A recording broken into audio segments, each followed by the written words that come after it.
યુદ્ધની આગમાં જામનગર રિલાયન્સને ફટકો, રાતોરાત બંધ કરવામાં આવી કંપની, થયું આટલું મોટું નુકસાન।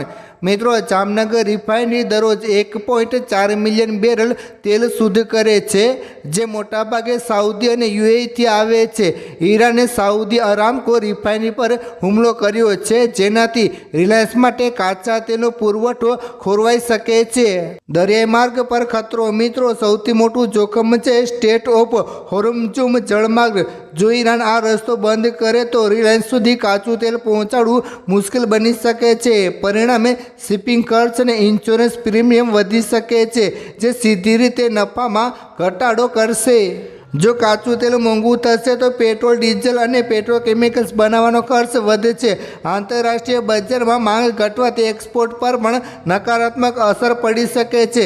એટલે તો રિલાયન્સ કંપનીના આટલા કર્મચારીઓને છૂટા કરવામાં આવ્યા। શું છે આ પાછળનું મુખ્ય કારણ? તેના વિશે ચાલો આપણે થોડું વિસ્તારથી જાણીએ। મિત્રો, દર વર્ષે આટલો નફો હોવા છતાં રિલાયન્સે વર્ષ 2024માં નોકરીઓમાં 11% ઘટાડો કર્યો છે। કંપનીએ નાણાકીય વર્ષ 2023-2024 દરમિયાન કર્મચારીઓની સંખ્યામાં 42,000નો ઘટાડો કર્યો છે। જ્યાં મિત્રો, કંપનીએ પાછલા નાણાકીય વર્ષની સરખામણીએ આ વર્ષે 42,000 કર્મચારીઓની સંખ્યામાં ઘટાડો કર્યો છે। કંપનીએ ભરતીમાં ઘટાડો કર્યો છે। રિલાયન્સના રિટેલ સેક્ટર પર સૌથી વધુ અસર જોવા મળી છે, જે સ્ટોરમાંથી ધીમા વિસ્તરણની અસર પણ દેખાઈ રહી છે। અચાનક નોકરી કેમ ઘટી? મિત્રો, રિલાયન્સે ઇનપુટ ખર્ચ કરવા માટે ઓછી ભરતી કરી હતી।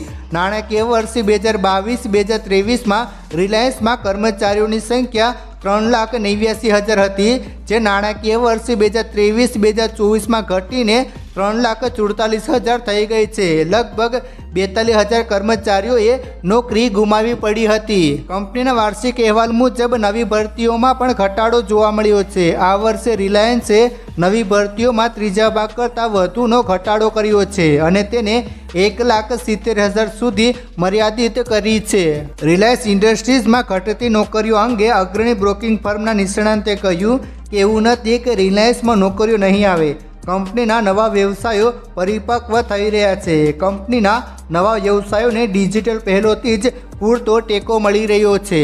હવે તેઓ તેમના કામકાજને વધુ સારી રીતે સંચાલિત કરવા માટે મહત્તમ શક્તિ ધરાવે છે, પરંતુ આનો અર્થ એ નથી કે નવી વ્યાપારી તકોના ઉદ્ભવ અને વ્યૂહરચનામાં ફેરફાર સાથે કંપનીમાં મુખ્ય સંખ્યા વધશે નહીં। કંપની ખર્ચ વ્યવસ્થાપન અને કાર્યક્ષમતાને સારી રીતે સમજે છે। રિલાયન્સના રિટેલ બિઝનેસમાં ઘટાડો। મિત્રો, રિલાયન્સના રિટેલ બિઝનેસમાં સૌથી મોટો કાપ જોવા મળ્યો છે।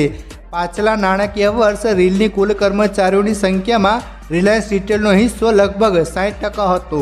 રિટેલ કર્મચારીઓની સંખ્યા વર્ષ 2024માં 2,07,000 હતી, જે વર્ષ 2023માં 2,45% હતી। જો આપણે રિલાયન્સ જીઓ વિશે વાત કરીએ તો ત્યાં કર્મચારીઓની સંખ્યા વર્ષ 2023માં 95,000થી ઘટીને વર્ષ 2024માં 90,000 થઈ ગઈ છે।